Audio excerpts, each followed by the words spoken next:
Hello, I'm Michael Counts. I'm a remedial massage therapist for My Physio SA, and in this video I will be demonstrating how to massage your partner whilst they lie on their back.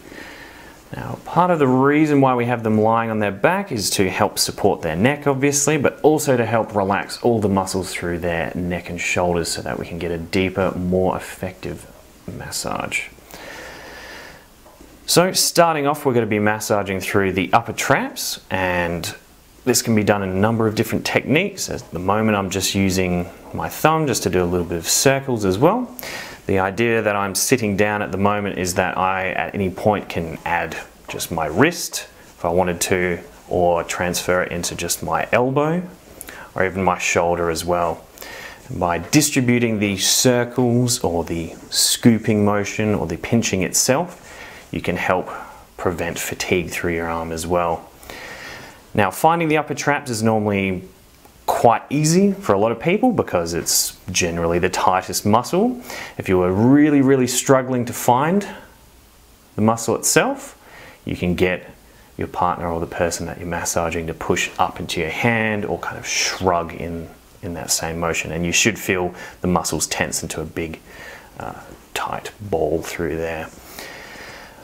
Apart from that, it's very much a pinching motion to kind of go through here. If we find a nice sore point through there, I'm just applying a little bit of pressure, get that good massage pain where we can feel like it's doing something. Be that little bit sore to begin with, and then start to ease off. We generally only hold this for around about a minute or so, or however much your hands can kind of hold up with. And then we're easing off through there. Now the motion that I'm doing underneath, you can either pinch and kind of pin the muscles in between your thumb and fingers like that, or you can have that scooping motion and pin the muscles like so. Basically, that scooping motion and circling, you can just have that action as well.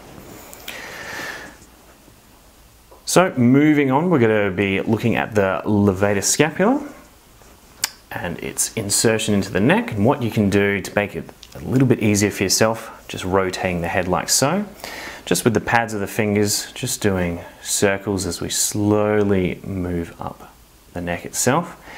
This can be quite tender for a lot of people and also result in a number of headaches as well as far as the muscle tension is concerned. Once again, using the same principle, if I was to just use my fingers and wrist, I'd fatigue quite quickly, but if I distribute it throughout my whole shoulder, I can massage for a lot longer, and it's not as sore through my fingers as well. So if we find that we get a good point that we're feeling is quite tight for our touch on palpation, and also our partner's letting us know that it's a very sore spot, we can find that point and just press on into it. So with this trigger point, I'm pressing with my fingers, but I'm also partially leaning into it with my shoulder as well, just to try and space out the tension through as many different joints as possible. And once again, this muscle, if you're finding it a little bit hard to kind of massage or find itself, you can get your partner to shrug up as well, and that should at least engage the muscles a little bit, and you can feel the muscles tense as well. So as we work our way up into the suboccipitals, these are quite tender, but they are also quite hard to find as well because they're quite deep muscles. A nice easy way is if we pull our fingers right up into the very base of the skull and then walk down. We'll find that right at the base of the skull. There's this little area that feels quite tight. Partner can let you know if it's feeling quite tender as well. And once again, little circles. If you had oil or moisturizer, you'd be able to do much longer lines, both down the muscles, up into them and across the fibers itself. But for the time being, we're just going to be doing circles in through here.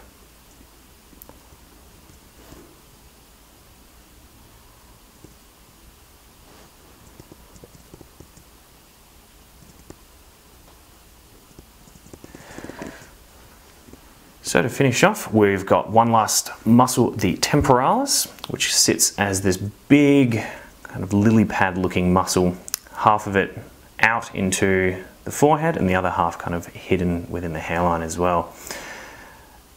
Often the edges of the lily pad itself for the temporalis are the really tender spots. You don't have to put that much pressure through here. It also feels quite nice as well.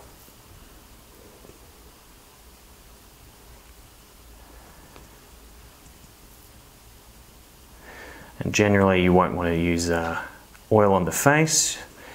You can use a little bit of moisturizer to make it a little bit more easy for you if the friction's feeling a little bit uncomfortable.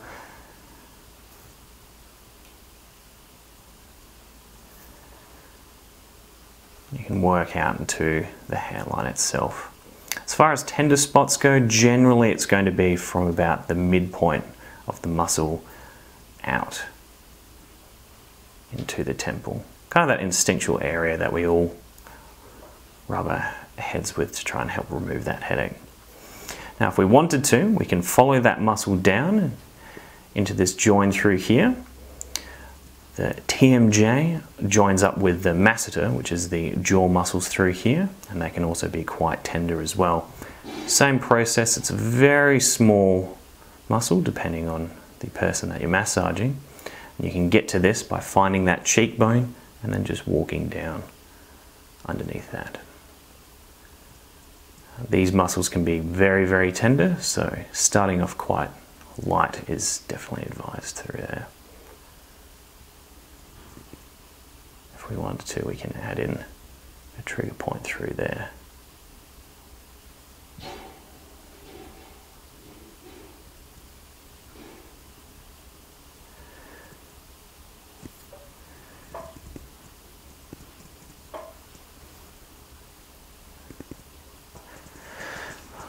Alright, well hopefully this demonstration was helpful. If you're finding that you still can't get that relief from your neck and shoulder tightness, then don't hesitate to give us a call and come on in and get a massage from myself.